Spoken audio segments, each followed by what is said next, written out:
የተከበራችሁ የፈታ ቤተሰቦች በእያላችሁበት ሰላምታችን ይድረሳችሁ።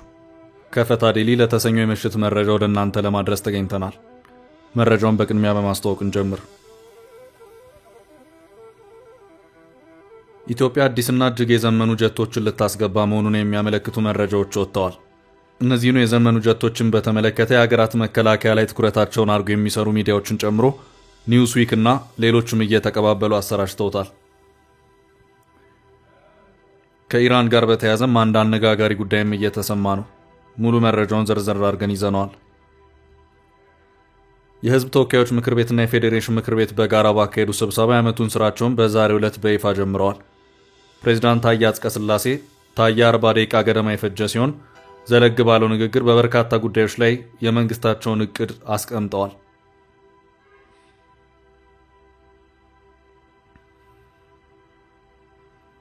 በተለይም ንግግራቸው የባህር በር አክሰስ ለማግኘት በአመቱ በሚጠበቀው አጠቃላይ ምርጫ እንዲሁም በአገሪቱ ኢኮኖሚ ጉዳይ ላይ ንግግር አሰምተዋል። ኤርትራ የሀገርነት ዕውቅናዋ ላይ ጥያቄ ከተነሳ በኋላ ተከታታይ ዘመቻዎችን ከፍታለች። ኤርትራ የተዘረፍኩትን በርካታ ቢሊዮን ዶላር በላይ ከኢትዮጵያ ጠይቃሉ የሚል አወዛጋቢ ጉዳይ አጀንዳ አርጋ ካቀረበች በኋላ አዲስ ዘመቻ መክፈቷ ተሰምቷል። የኤርትራ አዲሱ ዘመቻ ጠቅላይ ሚኒስትር አብይ አህመድ ላይ ያነጣጠረ ነው። ሙሉ መረጃውን እናደርሳለን። በኬንያ ኢትዮጵያውያንና ኤርትራውያንን በተመለከተ ሲያወዛግብ በነበረ ጉዳይ በፍርድ ቤት ብይን ተሰጥቶበታል። አጠር ያለ መረጃ እናደርሳለን። የእስራኤል ሐማስ ጦርነትን በተመለከተ ከአዲስ አበባ በዛሬው ዕለት አዲስ መግለጫ ተጋርቷል። መግለጫው 2 ዓመታቱን ገደፈነው የሐማስ ጥቃት ጋር በተያያዘ ነው። ጥንቅራችን ይዞታል። በሞቃዲሾ ቅዳሜ ዕለት ስለደረሰው ከፍተኛ ጥቃት አነጋጋሪ መረጃዎች ዛሬ ላይ ተሰምተዋል። አልሸባብ የሶማሊያ ብሔራዊ ደህንነት መቀመጫ የሆነውና በአገሪቱ ጥብቅ ቁጥጥር የሚደረግበትን እስር ቤት ለ12 ሰዓታት ያህል ተቆጣጥሮ እንደነበር ታውቋል። 6 ሰዓት በፈጀ ተኩስ በስተመጨረሻ እስር ቤቱ ነፃ ወጥቷል። የአልሸባብ አባላት ፈንጅ የጫነውን ፒካፕ እየዘወሩ ወደ 30 ኪሎ ሜትር ድረስ ሲጓዙ ልብ ያላቸው አካል አለመኖሩ ዝግብ ፈጥሯል። አገሪቱ ብሔራዊ ደህንነት ይፋ ያደረገውን ዝርዝር መረጃ እናሰማችኋለን። እስከ ፍጻሜው አብራችሁን ቆዩ። የምንለቃቸው ዕለታዊ ትኩስ ዜናዎች እንዲደርሷችሁ ላይክ፣ ሼር፣ ሰብስክራይብ ማድረግ እንዳትረሱ።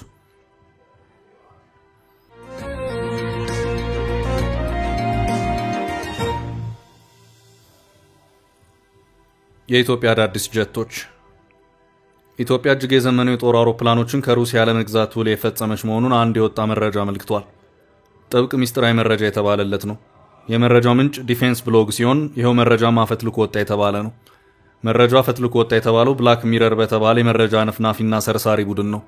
ከሩሲያ ግዙፍ የመከላከያ መሳሪያዎች አምራች ኩባንያ ያፈተለከ መረጃ መሆኑም ታውቋል። ይሄው አፈትልኮ ወጣ የተባለው መረጃ ሩሲያ ሱ በመባል የሚታወቁትን ተዋጊ ጀቶቿን ለኢትዮጵያ፣ ኢራን እና አልጄሪያ ለመሸጥ ስምምነት ላይ ደርሳ እንደውም የተወሰኑትን ያስረከበች መሆኑን ያመለክታል። ሱኮይ ወይም የሱዘር የተባሉት ጀቶች በትውልድ ወይም ጄኔሬሽን ጭምር ተከፋፍለው ደረጃ ያላቸው እጅግ ዘመናዊ የዘመኑ ቴክኖሎጂ ውጤቶች ናቸው። መረጃው አፈትልኮ ወጥቷል የተባለው የሩሲያ የጦር መሳሪያ አምራች ከሆነው ሮስቲክ ኩባንያ ነው።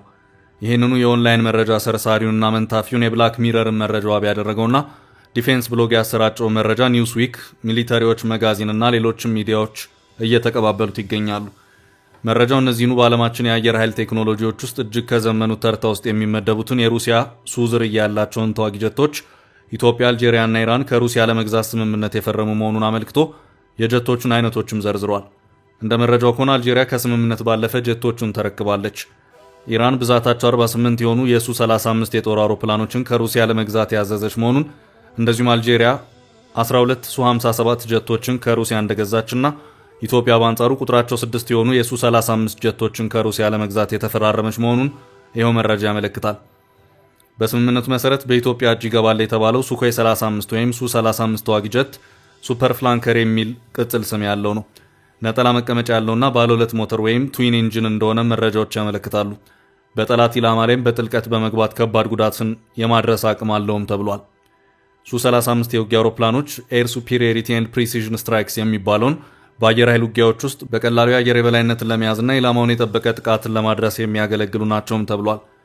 ቀደም ብሎ ኢትዮጵያ አየር ኃይል የተዋጊ ጀቶች ትጥቅ የሚግዘሮች የነበረ ሲሆን በኢትዮ ኤርትራ ጦርነት ወቅት የኢትዮጵያ መንግስት ሱ-27 ጀትን የታጠቀበት ሁኔታ እንደነበር መረጃዎች ያመለክታሉ። የአሁኑ ሱ-35 የቀደመው ሱ-27 የቀጠለ ቴክኖሎጂ መሆኑም ታውቋል። ሱ-35 ሩሲያ ያሉኝ ከምትላቸው ዘመኑ ካፈራቸው ተዋጊ አውሮፕላኖች ውስጥ የሚመደብ ነው። ከዚያ ቀደም ብሎ በወጣው መረጃ መሰረት እንደ ሚሊተሪዎች መጋዚን ዘገባ ከሆነ ኤርትራ ከሩሲያ 6 ሚግ 29 ተዋጊ አውሮፕላኖችን ለመግዛት አዛለች። ሆኖም የገንዘብ ጉዳይ ለኤርትራ ፈታኝ መሆኑም ይነገራል። ሆኖም ከውጊያ ቴክኖሎጂ ብቃት አንጻር በአሁኑ ሰዓት በኢትዮጵያ እጅ ይገባል ተብሎ የሚጠበቀው ሱ-35 ተዋጊ አውሮፕላን እጅግ የዘመነ መሆኑን በዚሁ ዙሪያ የወጡት መረጃዎች እያመለከቱ ይገኛሉ። ሩሲያ ከዩክሬን ጋር ከገባችበት ጦርነት ጋር በተያያዘ በአሜሪካ መራሹ የምዕራቡ ዓለም የጦር መሳሪያ ሽያጭ ማዕቀብን ጨምሮ በርካታ ማዕቀቦች የተጣሉባት ሲሆን እንደ መረጃው ከሆነ ኢትዮጵያም ሆነ ሌሎቹ ሀገራት የጀቶቹን ግዢ ውል የፈጸሙት ከወረራው በፊት እንደዚሁም ማዕቀቦቹ ይፋ ከመደረጋቸው በፊት ነው።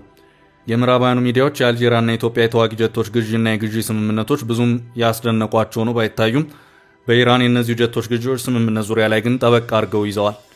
ጀቶቹ የኢራንን የአየር ኃይል ደረጃ ከመሰረቱ የሚቀይሩ ናቸው በማለትም አጥብቀው እየጠየቁ ይገኛሉ። በዚሁ አፈትልኮ ወጥቷል በተባለው መረጃ ዙሪያ ስማቸው የተነሳው ኢትዮጵያ፣ ኢራንም ሆነች የጉዳዩ ባለቤት የሆነችው ሩሲያ የሰጡት ማረጋገጫም ሆነ ማስተባበያ የለም። ከተወሰኑ ዓመታት ወዲህ በኢትዮጵያ መንግስት በኩል ወታደራዊ አቅምን የማጠናከር ሁኔታዎች ይታያሉ። በኢትዮጵያ አየር ኃይል ውስጥ ቀደም ብሎ ድሮኖች ያልነበሩ ሲሆን በአሁኑ ሰዓት ግን በርከት ያሉ ድሮኖች በአየር ኃይል ውስጥ እንዲካተቱ ተደርገዋል። በወታደራዊ ዘመቻዎች ወቅት የጠላት ስብስብን ኢላማ ለማድረግ የሚውሉ ናቸው የተባሉ አጥፍቶ የሚጠፉ ድሮኖች በከፍተኛ ቁጥር እየተመረቱ መሆኑን በቅርቡ ጠቅላይ ሚኒስትር አብይ አህመድ የተናገሩ መሆኑ የሚታወስ ነው። ወደ 100ኛ ዓመት ዕድሜው እየተንደረደረ ያለው የኢትዮጵያ አየር ኃይል በዘመነ ደርግ በጊዜው በነበረው ቴክኖሎጂ እንዲዘምን ቢደረግም በኢህአዴግ ዘመነ መንግስት በተለይም ደግሞ ከኢትዮ ኤርትራ የድንበር ጦርነት በፊት በነበሩት ዓመታት አየር ኃይሉን ከደርግ ጋር በማያያዝ እንዲዳከም መደረጉን መረጃዎች ያመለክታሉ። በዚህም የአየር ኃይሉ ብቁ አብራሪዎችና ቴክኒሽያኖች እንዲበተኑ መደረጉንና የአየር ኃይሉ መሰረተ ልማቶች ከጥቅም ውጭ መሆናቸውን መረጃዎች ያሳያሉ። አየር ኃይሉ ከዚህ ቀደምም ጥር 7 ቀን 2016 ዓ.ም ሱ-30 የተባሉ ሩሲያ ሰራሽ ተዋጊ አውሮፕላኖችን የተረከበ መሆኑ የሚታወስ ነው። በጊዜውም በጦር ጀቶቹ ርክክብ ላይ ተገኝተው ንግግር ያደረጉት የጦር ኃይሎች ጠቅላይ ኤታማዦር ሹም ፊልድ ማርሻል ብርሃኑ ጁላ ጀቶቹ የኢትዮጵያ አየር ኃይል በአፍሪካ ደረጃ የነበረውን የላቀ ቦታ ለመመለስ የሚያስችሉ ናቸው ሲሉም ነበር የተናገሩት።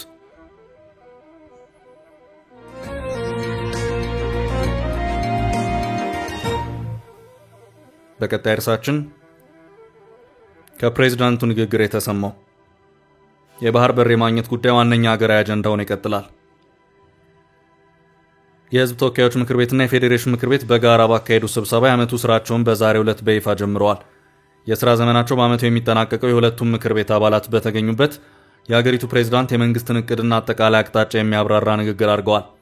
ፕሬዝዳንት ታዬ አጽቀሥላሴ 40 ደቂቃ ገደማ የፈጀ ንግግር ያደረጉ ሲሆን ዘለግ ባለው ንግግር በበርካታ ጉዳዮች ላይ መንግስታቸውን ዓመታዊ እቅድ አስቀምጠዋል። በተለይም ንግግራቸው የባህር በር አክሰስ ለማግኘት በዓመቱ በሚጠበቀው አጠቃላይ ምርጫ እንዲሁም በአገሪቱ ኢኮኖሚ ጉዳይ ላይ ንግግር አሰምተዋል። ስለ ባህር በር ጉዳይ ባተኮረው ንግግራቸው ኢትዮጵያ አስተማማኝና ዘላቂነት ያለው የባህር በር የማግኘት ጉዳይ ከፍ ወዳለ ደረጃ የተሸጋገረ ሲሆን ይህ ፍትሃዊ ጥያቄያችንም ዓለም አቀፉ ማህበረሰብ ዘንድ እያደገ የመጣ ቅቡልነት ማግኘት እንደቻለ ፕሬዝዳንት ታዬ አጽቀሥላሴ ተናግረዋል። ኢትዮጵያ ከአባይና ከቀይ ባህር መካከል የምትገኝ ሀገር ነች። ዕጣ ፈንታዋና መጻኢ ዕድሏም ከሁለቱ ውሃዎች ጋር በእጅጉ የተቆራኘ ነው ያሉ ፕሬዝዳንቱ በዚህም ኢትዮጵያ ፍትህን ባልተከተለ መንገድና ህዝብን ባላማከለና ባላሳተፈ አግባብ በቀይ ባህር ተገላ መቆየቷን ገልጸዋል። ኢትዮጵያ ወደ እነዚህ ውሃዎች እንድትመለስና ፍትሃዊ ልማት ተጠቃሚ እንድትሆን መንግስት በመስራት ላይ ይገኛል ብለዋል። ከ3 አስርት ዓመታት በኋላ የባህር በር ጉዳይን ዓለም አቀፍ የመነጋገሪያ ሀሳብ ማድረግ ተችሏል ያሉ ፕሬዝዳንቱ በቀጣይነት የቀጠናችንን የጋራ የመልማት ፍላጎት ያገናዘበ ትብብርና ትስስርን ለማጠናከር ዲፕሎማሲያዊና ሰላማዊ ጥረቶች ይደረጋሉ ሲሉ አክለዋል። መንግስት ፍትሃዊና አስተማማኝ የባህር በር ለማግኘት ከቀጠናው ሀገራት ጋር በዲፕሎማሲያዊና በሰላማዊ መንገድ ይሰራል ሲሉም ገልጸዋል። በዚህ መነሻነትም የኢትዮጵያ የጂኦ ስትራቴጂያዊ ቁመና በመደረጀት ላይ ይገኛል ያሉ ሲሆን ይህ ስትራቴጂያዊ ምርጫ ከታዛቢነት ወደ አጀንዳ ተላሚነትና ተጽዕኖ ፈጣሪነት ለማሸጋገር ያስቻለ መሆኑን ተናግረዋል። ሀገራችን በድንበር ተሻገር ሀብቶቿ ፍትሃዊ ተጠቃሚነትን ስትቀበል በዛው ልኬታም አስተማማኝ የባህር በር የማግኘት መብቷን ማረጋገጥ ይኖርባታል ሲሉም የባህር በር ጉዳዩን አንስተዋል።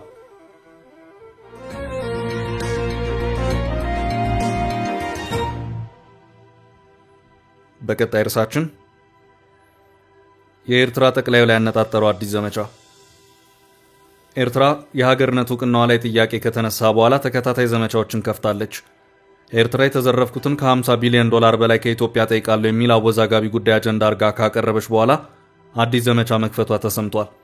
የኤርትራ አዲሱ ዘመቻ ጠቅላይ ሚኒስትር አብይ አህመድ ላይ ያነጣጠረ ነው። የኢሳያስ አፈወርቂ አስተዳደር የፕሮፓጋንዳ ልሳን የሆነው ዘ ሬድ ሲ ቢከን የተሰኘው ገጽ የጠቅላይ ሚኒስትር አብይ አህመድ የኖቤል ሽልማት ላይ አወዛጋቢ ጥያቄ አንስቷል።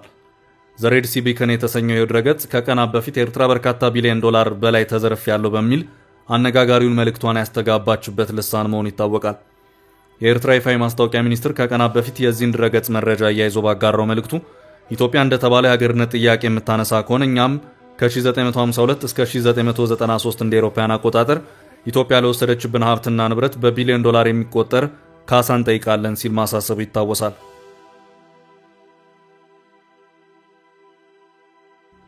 ለዚህም የኢራቅና ኩዌትን ታሪክ ያጣቀሰ ሲሆን ከ50 ቢሊዮን በላይ ካሳ የተከፈለበት የታሪክ እውነት ለዚህ ጥሩ ማሳያ ነው ሲል መግለጫው ማመልከቱ የሚታወስ ነው። የኢሳያስ አፈወርቂ አስተዳደር የፕሮፓጋንዳ ልሳን የሆነው ገጽ አዲስ ባስነበበው አተታ የጠቅላይ ሚኒስትር አብይ አህመድ የኖቤል ሽልማት እንዲነጠቅ ጠይቋል። የኖቤል የሰላም ሽልማት በዓለም ላይ እጅግ የተከበሩ ክብሮች አንዱ ሆኖ ቆይቷል ያለው አተታው ከዚህ ቀደም የዚህ የተከበረ ሽልማት ተሸላሚዎች ከሽልማቱ በኋላ ሸላሚውን ተቋም ያሳዘኑበት አጋጣሚ እንደነበር አይዘነጋም ሲል አውስቷል። የቅርብ ጊዜ የዚህ ማሳያም የኢትዮጵያ ጠቅላይ ሚኒስትር አብይ አህመድን ጉዳይ ማንሳት ይቻላል ሲል ገጹ ጠቅሶ ጠቅላይ ሚኒስትር አብይ አህመድ እንደ አውሮፓውያን አቆጣጠር በ2019 ከኤርትራ ጋር ላሳዩት የሰላም ተነሳሽነት ኖቤል ተሸልመዋል። ሆኖም ከቅርብ ጊዜያት ወዲህ ኖቤል እንዲሸለሙ ዋነኛው ምክንያት የነበረው የኢትዮ ኤርትራ ሰላም ዳግም ወደ መደፍረሱ እየተመለሰ ይገኛል ሲል አመልክቷል።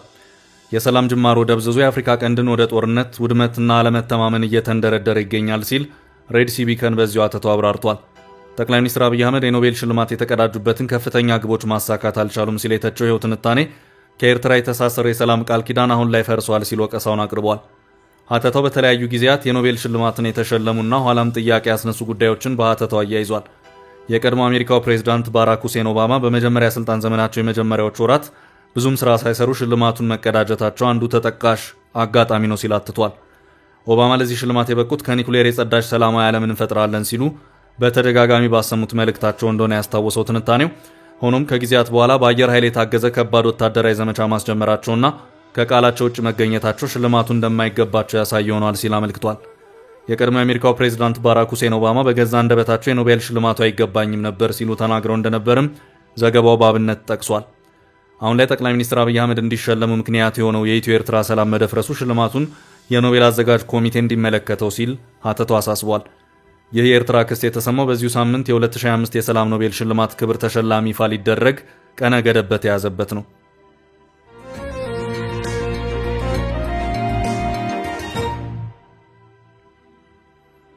በሌላ መረጃ ኢትዮጵያውያንንና ኤርትራውያንን የተመለከተው ጥብቅ ውሳኔ በኬንያ ኢትዮጵያውያንና ኤርትራውያንን በተመለከተ ሲያወዛግብ በነበረ ጉዳይ በፍርድ ቤት ብይን ተሰጥቶበታል።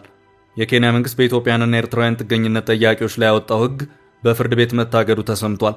የኬንያ መንግስት በቅርቡ ባወጣው ህግ መሰረት እንደ አውሮፓውያን አቆጣጠር ከጁላይ 31 ቀን 2025 አንስቶ ኢትዮጵያውያንና ኤርትራውያን ጥገኝነት ጠያቂዎችን መመዝገብ ማቆሙን አስታውቆ ቆይቷል። በዚህ ጉዳይ ላይ ሬፊጂ ሌጋል ኔትወርክ የተሰኘው የህግ ባለሙያ ቡድን ይግባኝ ጠይቆ በፍርድ ቤት ሲከራከር ከቆየ በኋላ ህጉ እንዲታገድ አድርጓል። በናይሮቢ የሚገኘው ከፍተኛው ፍርድ ቤት በዚህ ሳምንት በሰጠው ውሳኔ ይህ ህግ እስከ ኦክቶበር 22 ቀን 2025 ድረስ ታግዶ እንዲቆይ ውሳኔ አሳልፏል። ጠበቆቹ ባወጡት መግለጫ ይህ ህግ ለጊዜውም ቢሆን በመታገዱ በኬንያ ውስጥ የሚገኙ ኢትዮጵያውያንና ኤርትራውያን ስደተኞች በእድሉ ተጠቅመው እንዲመዘገቡ ጥሪ አቅርበዋል። ጠበቆቹ በኬንያ የሚገኙ የሁለቱ ሀገራት ኮሚኒቲ አባላት ህጉ መታገዱን በተመለከተ ለሁሉም የማሳወቅ ቅስቀሳ እንዲያደርጉ፣ ምዝገባውን እንዲያከናውኑ ድጋፍ እንዲያደርጉላቸውና አስፈላጊውን ዶክመንት በማዘጋጀት እንዲተባበሯቸውም ጥሪ ማስተላለፋቸውን የተመላከተው። ወደ ቀጣይ ርዕስ አለፍን።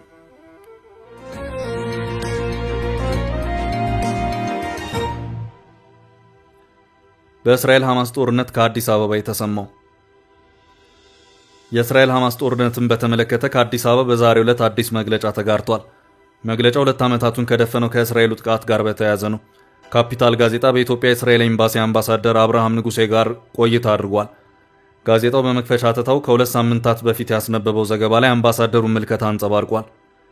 ዓለም በፍልስጤም ባለው ጉዳይ ዝም ሊል አይገባም በሚል በቀረበው በዚህ ዘገባ ላይ አስተያየት የሰጡት አምባሳደሩ ሚዛናዊ ያልሆነ አተታ ነው ሲሉ ተችተዋል።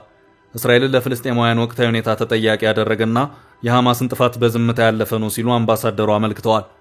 እንደ አውሮፓውያን አቆጣጠር ኦክቶበር 7 ቀን 2023 የተሰነዘረውን የዘር ጭፍጨፋ ሁለተኛ ዓመት ስናስታውስ ግልጽ አቋም ማስቀመጥ አለብን ያሉት የእስራኤል አምባሳደር ዓለም አቀፍ የፍልስጤም መንግስት ዕውቅና ማለት ለሐማስ አሸባሪ ቡድን ሽልማት ማቀዳጀት ነው ብለዋል። በቀጠናችን ውስጥ እውነተኛ ሰላም እንዲሰፍን የተጀመረውን የተስፋ ጭላንጭል ያጠፋዋል ሲሉ አምባሳደር አብርሃም አመልክተዋል። እስራኤል ይህንን ጦርነት አልፈለገችም እንዲሁም አልጀመረችም ያሉት አምባሳደሩ ሐማስ በዜጎቻችን ላይ ባደረሰው ዘግናኝ የሽብር ጥቃት ወደዚህ ጦርነት ተገደን የገባ ነው ሲሉ አብራርተዋል። ሐማስ ሲቪሎችን እንደ ጦርነት መሳሪያ ይጠቀማል ሲሉ የከሰሱት አምባሳደሩ እስራኤል የሰብአዊ እርዳታ በስፋት ወደ ጋዛ ማመቻቸቷን ቀጥላለች ብለዋል።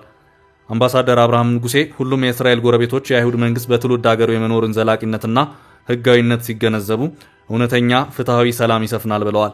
ያ ቀን ሲመጣ ለመዋጋት ምንም ነገር አይኖርም እና መካከለኛው ምስራቅ አዲስ ቀን መባቱ ይታያል ሲሉ አመልክተዋል። ይህ በእንዲህ እንዳለ እስራኤልና ሐማስ የአሜሪካው ፕሬዝዳንት ዶናልድ ትራምፕ ያቀረቡትን የጋዛ የሰላም እቅድ ተግባራዊ ለማድረግ ያለመ ቀጥተኛ ያልሆነ አዲስ ዙር ድርድር ዛሬ በግብጽ ሻርም ኤል ሼክ ይጀመራል። በዚህም የእስራኤል የሐማስና የአሜሪካ ልዑካን ቡድን ለ2 ዓመታት የዘለቀውን የእስራኤልና የሐማስ ጦርነት ለማቆም በትራምፕ የሰላም እቅድ ላይ ቀጥተኛ ያልሆነ ውይይት ያደርጋሉ ተብሎ ይጠበቃል። በእቅዱ ከተካተቱ ዋና ዋና ነጥቦች ውስጥ የሐማስ ትጥቅ መፍታት፣ በሕይወት ያሉና የሞቱ የእስራኤል ታጋቾች በሙሉ መፍታትና የእስራኤል ወታደሮች ከጋዛ መውጣት የሚሉት ይገኙበታል። በዚህም እስራኤል ይህንን ስምምነት በይፋ በተቀበለች በ72 ሰዓታት ውስጥ ሁሉም በሕይወት ያሉና የሞቱ ታጋቾች ይመለሳሉ ይላል እቅዱ። ከስምምነቱ በኋላ በሚደረገው የመልሶ ግንባታ ወቅትም ፍልስጤማውያን ከፈለጉ በጋዛ ውስጥ ሊቆዩ እንደሚችሉ በእቅዳቸው የገለጹት ትራምፕ ለህዝቡ ጥቅም ሲባል ጋዛ እንደገና እንደሚገነባ አስታውቀዋል። ሐማስ ይህንን የትራምፕ ባለ 20 ነጥብ እቅድ በከፊል የተቀበለ ሲሆን የእስራኤል ታጋቾች መልቀቅ ላይም ሙሉ ለሙሉ መስማማቱን አስታውቋል።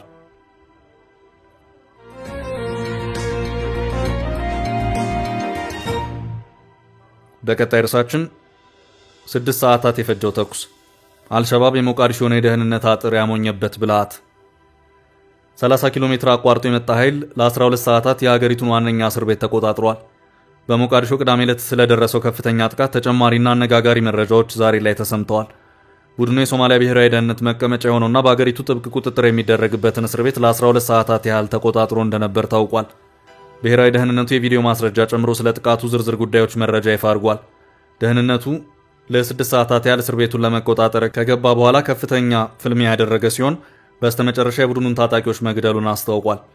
ጎድካ ጂሊኮ የተባለው እስር ቤትን በአልሸባብ ኃይሎች ሙሉ በሙሉ በቁጥጥር ስር ከዋለ ከ12 ሰዓት በኋላ የሶማሊያ ፌዴራል ኃይሎች መልሰው መያዛቸው ነው የተነገረው። እስር ቤቱን መልሶ ለማስለቀቅ በተደረገ ዘመቻ ከጸጥታ ኃይሎች መካከል የተገደለ አለመኖሩም ተሰምቷል። አልሸባብ ለጥቃቱ ሙሉ ኃላፊነቱን የወሰደ ሲሆን የታጣቂዎቹን ድርጊት የጀግና ሲል አወድሷል። የቅዳሜው ጥቃት አልሸባብ በቅርብ ዓመታት በሶማሊያ ውስጥ ከፈጸማቸው ተከታታይ ጥቃቶች መካከል ከፍተኛ ሆኖ ተመዝግቧል። አልሸባብ ጥቃቱን የፈጸመው የሶማሊያ መንግስት ከዚህ ቀደም በሞቃዲሾ በደህንነት ምክንያት ተዘግቶ የነበረው ዋና መንገድን ከከፈተ ከጥቂት ሰዓታት በኋላ ሲሆን ከእስር ቤቱ ያመለጡ እስረኞች አሁን ላይ እየተፈለጉ መሆኑ ተገልጿል። እስር ቤቱ በርካታ የአልሸባብ እስረኞች የሚገኙበት ነው። አልሸባብ እንዴት ጥቃቱን ሊሰነዝር እንደቻለ የብሔራዊ ደህንነት መስሪያ ቤቱ ግልጽ መረጃ የሰጠ ሲሆን ቶዮታ ፒካፕ መኪና ላይ ተጭነው ጥቃቱን የፈጸሙ ታጣቂዎች እንቅስቃሴን የሚያሳይ ቪዲዮም ለቋል። ከፍተኛ የደህንነት ክፍተት ሞቃዲሾ ላይ እንዳለ ጥቃቱ አጋልጧል።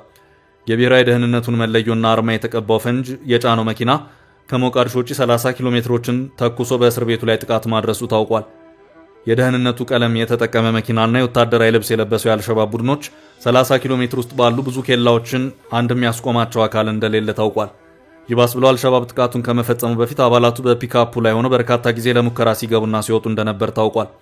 ጥቃቱም የጥቃት ልምምድ የመኪናው ምልልስ ሲካሄድ ደህንነቱ ሊያውቅ አለመቻሉ ነው የተነገረው። ውድ ቤተሰቦቻችን ለዛሬ ያዝንላችሁን ርዕሰ ጉዳዮች እዚህ ላይ ቋጨን። ላይክ፣ ሼር እና ኮሜንት በማድረግ ለቻናላችን ድጋፋችሁን መግለጽ እንዳትዘነጉ እያልን ከሌሎች መረጃዎች ጋር ደግመን እስክንገናኝ ቸር ያሰማን ስንል ተሰናበትን።